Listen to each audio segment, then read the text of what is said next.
So will it be Melbourne or will it be Collingwood? It's round 12 from the Gabba. Braden Bruce back in this Melbourne lineup, eyeing off Brodie Grundy. Scotty Pendlebury returning to skipper the Pies as the tap down came from Bruce, but Elliott, another inclusion, gets the Pies deep towards Ben Reid, defended by Stephen May, and it's over and out. Just behind, Harms is on the move, Vandenberg, and that's gone straight over at the moment. And so it's a really short setup kick. He had Ben Reid in mind, toppled over. Elliott tried to play it to his own advantage. Hibbert tackled immediately. All based on defence, according to Simon Goodwin. They're on the move now, sending it forward through Viney. Kicking quite aggressively here. It gave Melbourne a look in, and Langdon was able to make that look in, turn it into something. What's he turned it into off Petrarca's boot? It's a behind. It's the opening score to Melbourne. Been back the last couple of weeks, Adam Tomlinson. There's a shove. Starting everywhere. Dacos knew he was going to be tackled. The release was good. Pendlebury had a bit of space. It wasn't his best kick, although Rusco had a bit of... Trey Rusco's kicked 3 goals for in his opening 2 games. He's been a good addition for the Pies so far.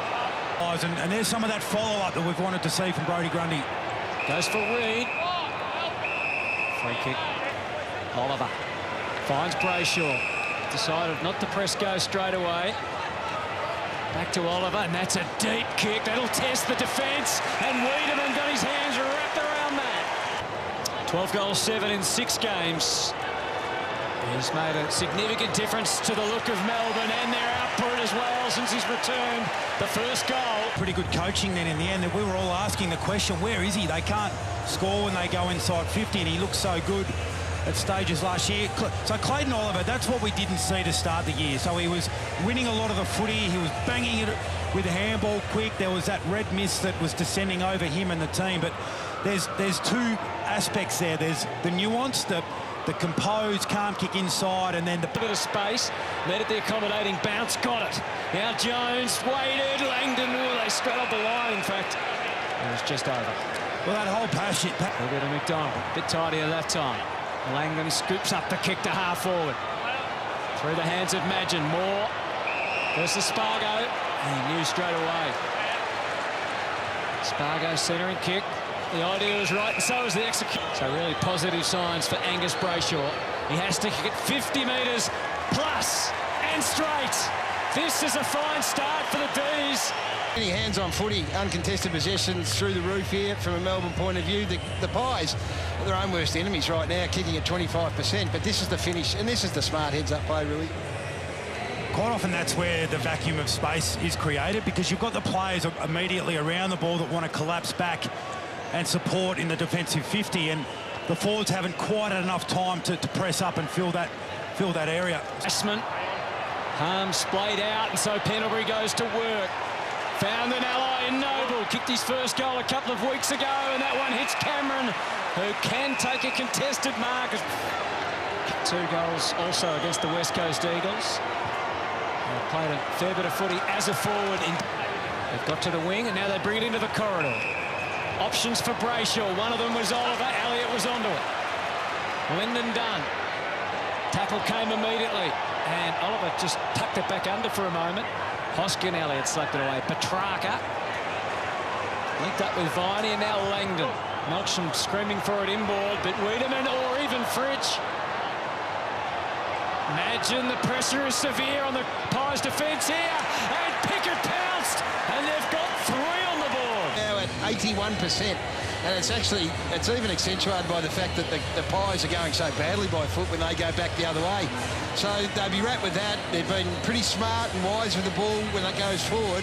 And when they go to this spot, Wiedemann's providing a really strong target to kick to and a focal point. When you look at it there, you see 3 or 4 of them at his feet. So you know where it's going.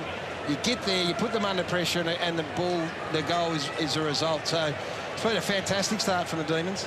And Gaz, I think that's the thing that really stands out here live is the numbers they're getting to the contest and to the right spots as well. Just look like Melbourne are running on top of the ground much better than Collingwood just at this early stage.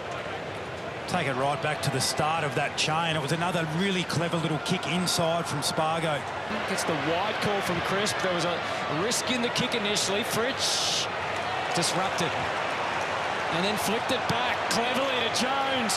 To Viney, they've pieced this together.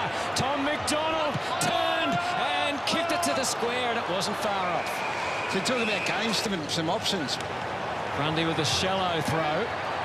And Vandenberg well placed to take the mark. Has not kicked a goal this year. His 7th game of the season. Now would be a great time from a Melbourne point of view. As you can see, it was never online. Oscar Elliott.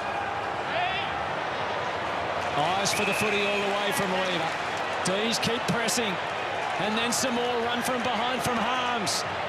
Langdon, the call was to get it to Fritsch, and he's taken it out. Bailey Fritsch has a chance, which he has not taken, to see the D's real too much. Crisp kicks in a rush, slapped away by Tomlinson. Good ground level ball, Thomas, under the heat straight away, but the D's see it through Sparrow, and then Pickett, and now Brayshaw. His confidence is surging back. Pickett didn't need hands, just blasted it forward. And who knows where the ball can go as it pitched in the favour of McDonald. Moore found a way to get it back. 6, but Collingwood can't go forward at the moment. The Melbourne forwards can run and jump, but this one, Wiedemann did just that. McDonald, Melksham is the ground level crew. He could be in trouble here. No, the umpire gave him time and he suddenly got a handball away. Pendlebury, Adams, now Varco. An opening for the Pies. Side bottom gives to Thomas. Being pursued by Jones. Had his time to take his choice. 9 disposals, 2 marks and a goal in his return match a couple of weeks ago. Was rested last week, back in the team, and hits the scoreboard at last for Collingwood. Completely, held the joint together while others are out. But look at this.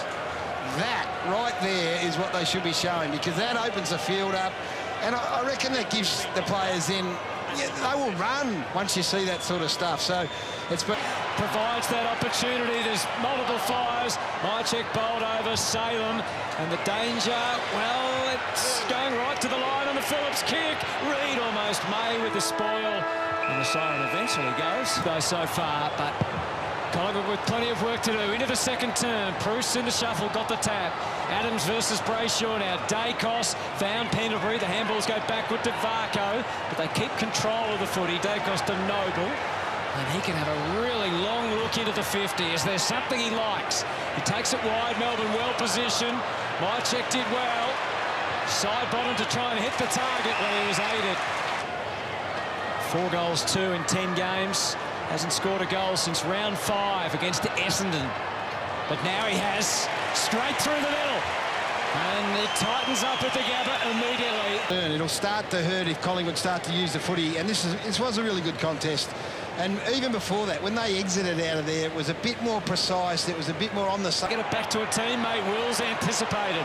And charging through. Dacos again. Petrarca took on the world and lost. No whistle. I think a little fortunate. Sparrow fires it out.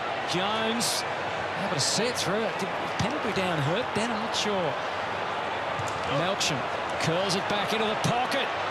Oh, and then Wiedemann right on the line. Out on that centre wing. And he converts for his second goal. And a quick answer from the D's. His head too. This is Petrarca. He takes it on. He takes the play on there. And that's not it. That's not fair disposal. So he had prior opportunity in my mind. Should have been a free kick. And in the end, it ends up with Melksham kicking the goal. So this is an extraordinary kick, really. Left foot from outside 50 around the corner. It's going to go through. Well, he did the right thing, Wiedemann, because if he doesn't want... And Pendlebury was fine. He was just punching the turf because he got through the tackle. Yeah, it was a goal out of nothing, really. Collingwood looked like they'd won the ball back with... Spot, but as you can see, the pressure was immediate, and it's caused a turnover side bottom. There's bodies crashing everywhere, and a couple are down too. And it's over the line and out of bounds. Oh, he's in trouble. Vandenberg, both eyes for the footy, and Reid for that matter. Oh. Now, that is just a contest. That is unfortunate for Brodie Mychek, who, by the way, is only just starting to... For the footy, running back with the flight. Eyes only for the footy for Vandenberg, who would be the defensive winger. You'd think that's coming in to give some protection after the centre bounce. Yeah, Reid as well, eyes on the ball. That was a...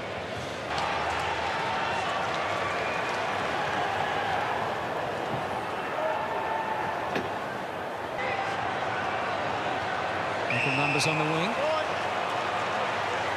See the bit of incredulity from Ben Reid. Suddenly Melbourne are deep and attacking again, and Tom McDonald took the ball, sent it deep. And now around goes McDonald, and he's put it through. A couple of good moments, but since then they've been able to get back to their uncontested marking way a bit. Just looking at Darcy Moore and Lyndon Dunn there. Lyndon Dunn's 25 metres away from Tom McDonald, so not sure how. McDonald got the tap, got away from Sparrow. Brown, little hand pass, leave it. He saw well. Not sure what he saw out the side. He found Grundy, and it's cost them a goal. Elliott puts it through. Panic handball. Let's have a look at it again. Jake Lever is the leader of the footy club. I'm not sure what that is. Well, you could argue that maybe they're just trying to play perfect footy and find a target so that then you can have a really clean exit. But no, I think you're right. This is basically a no-looker. Let's just clear the area.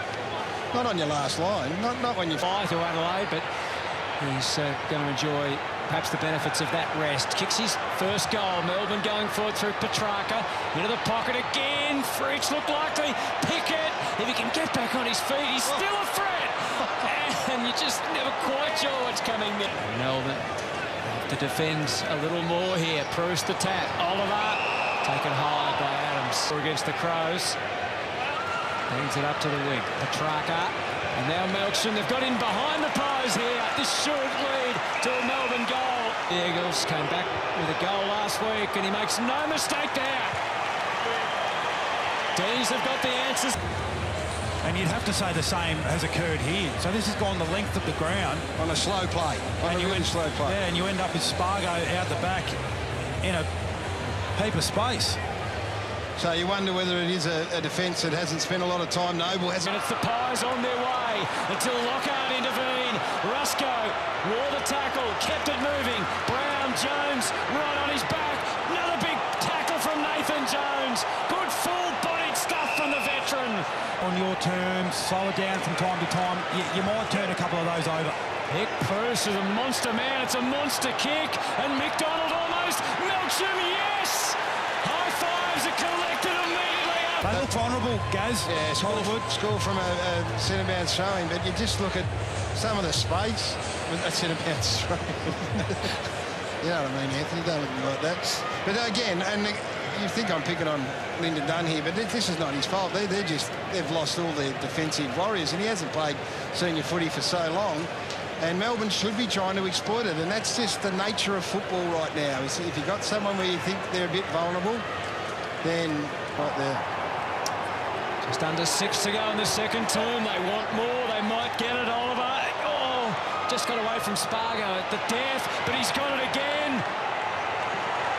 And he might have kicked another one. Charlie joins in on the 8 now. And Collingwood with just 3. And this quarter has seen them bang on 5 goals to 2. Well, again, they've been 18th on the table for probably the best part of 2 years for converting inside 50s to scores. But right now, they'd be running at a ridiculous percentage. And in the end, if you got, Wiedemann has straightened them up. There's no question about that. The Smalls know where they're heading at each time. So all of a sudden, Spargo gets a look. So a lot of criticism for Spargo and other small forwards that haven't been able to cement. Side bottom back to Pendlebury. Missed the mark initially. Got help with Wills. Varco gets to a good spot. It's a quick kick. It's a hopeful kick. And it's got a result. Adams takes the grab. In front of the sticks this year. 6 goals, 1. And that'll get the job done. Something desperately needed by the Pies. So just critically important that they got one against the flow, because it was sort of all one way. You just wondered where they were going to get their goals from. And this is, he's wrestling so efficiently, whether that can be maintained, well, history says no. Tees will be in the 8 tonight if they can win this game. Free kick, though, going to Collingwood again. I think it's a Melbourne. It's a Melbourne free. So they have offside players everywhere here, hello? Free kick, Roo. Now, what's your decision? Is that facing the legs? That is. McDonald. Spargo again. Yes. Strikes for the top of the area. Great from Tom McDonald. But for Charlie Spargo, he's saying, well, let me get to work if I know where it's going. And he's kicked 3 first-half goals.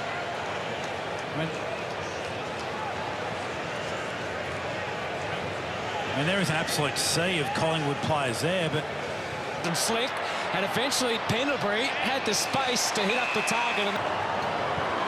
Melbourne ruthlessly efficient at one end. Collingwood drag it to the left at the other. Ball from Viney. Now it's Lever's turn to go. He protects the ball, trying to escort it out. It didn't quite get there. Thomas resuscitated the situation. Wheels with a hook kick, and it could still happen. Reid, there's demons all around him. Come half-time. Kicked a goal earlier, and now has a second, Ben Reid. Keeps them in touch. It's opened up a little bit for them. We've seen some players just get into some vacant area, and if you've got some composure, you've got Pendlebury with the ball in hand, you're going to be having a shot at goal. But Jake Lever won't. At the feet of Grundy, Chris couldn't quite control it, and so Oliver works in with Petrarca. It's equal numbers as they fly. Wiedemann, Moore. It comes at a rush to Langdon. Had a look, a good look, and a great connection from Langdon for another. At this stage, So another centre bounce goal and another forward 50 Crumming goal. So Collingwood with first possession. Great pressure from the D's and Clayton Oliver to win that back. So big reference point, get to the front. You see Pickett gets there. So Langdon as a winger has almost just trailed in.